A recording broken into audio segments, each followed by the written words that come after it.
than last year, thanks to your presence, and I'm really delighted to see so many people here tonight.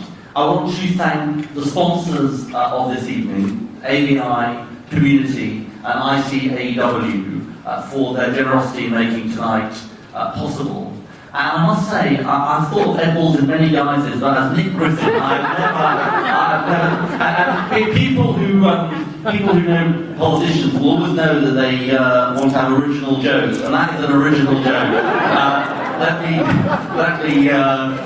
me say. Look, I just want to say a few things to you tonight about the relationship between Labour and the business community. This is a relationship that we take incredibly seriously. And we take it incredibly seriously, of course, because we want to get elected, and your support, your advice is important in that. But we take it seriously for a much more important reason, which is that we want to govern the country in a way that is going to build wealth in this country and actually make us successful in the 21st century. And that's why this event tonight, the dialogue we have with you is so important. I just want to say three things about that dialogue and about that vision for the future. The first thing is, I'm very clear about how this country needs to succeed in the future, and that's what One Nation is about. Some people will think, well, One Nation, when the Conservatives talked about it in the 19th century, and then when other Conservatives talked about it, that was about the distribution of wealth. I think One Nation is as much a theory about how you produce wealth as how you distribute it. Now, why do I say that?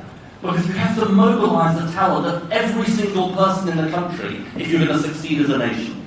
And it's really important to emphasise this point to you, that I don't think we can succeed, and Ed put it very well, in a race to the bottom, nor can we succeed with simply a few people being part of that wealth creation. We need every person in this country contributing to wealth creation. And that is about providing opportunity for every person. That is what is in our DNA as a political party. The second thing I want to say to you is that I hope you can see from the work that Chuka, myself, Ed Balls, all of our teams are doing, that we are building a policy agenda for government. And if you think about some of the things that we've been talking about, banking reform, making sure that we have 50% of young people who don't go to university having proper vocational skills and apprenticeships. Industrial policy, now a review being led by Lord Adonis on that issue. The review of long-termism done by Sir George Cox, formerly of the Institute of Directors, which I hope you'll have contributed to in different ways. The review of infrastructure being done by John Armitage. All of those things, they're not just piecemeal policies. They're about how do you develop a modern vision for a country, about how it does create wealth in a long-term way. But I just want to say this to you in relation to that point.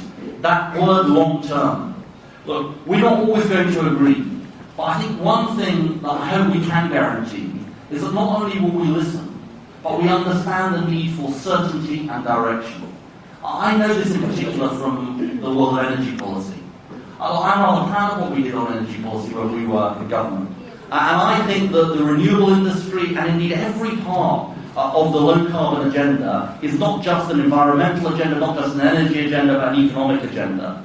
What pains me about what's happening at the moment is not simply that the policy is wrong, but it's so uncertain for the future.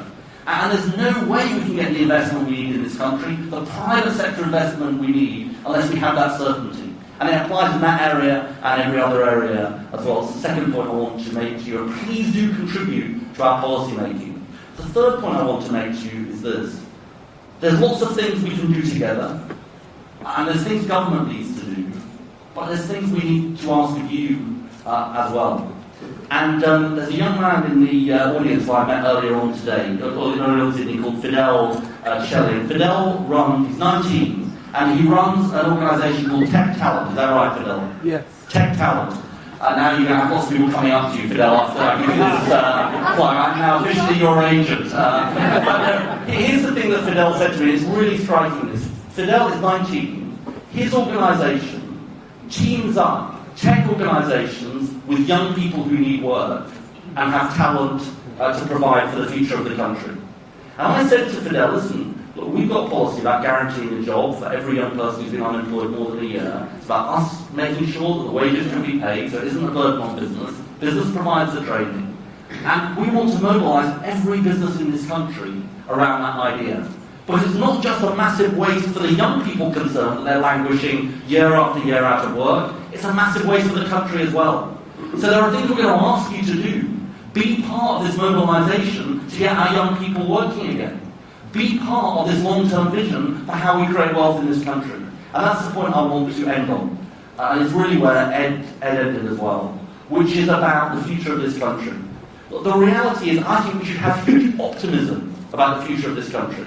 I was with somebody this afternoon who was showing me some polling about young people who are incredibly pessimistic about their future and the future of this country. I think this country has got a magnificent future, but I think we have absolutely brilliant people.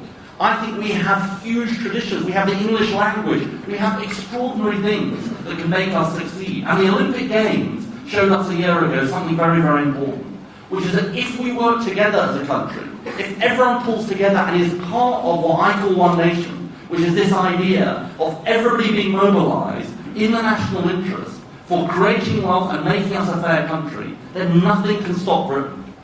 But what it requires is us to work together, government and private sector. This is a dialogue we want to keep going, not just in opposition, but also into government. Thank you so much for being here. Thank you so much for your support. And I look forward to that dialogue carrying on and us making this country the great, great country, the country that young people will think they've got a future in, that I know we can do. Thank you very much.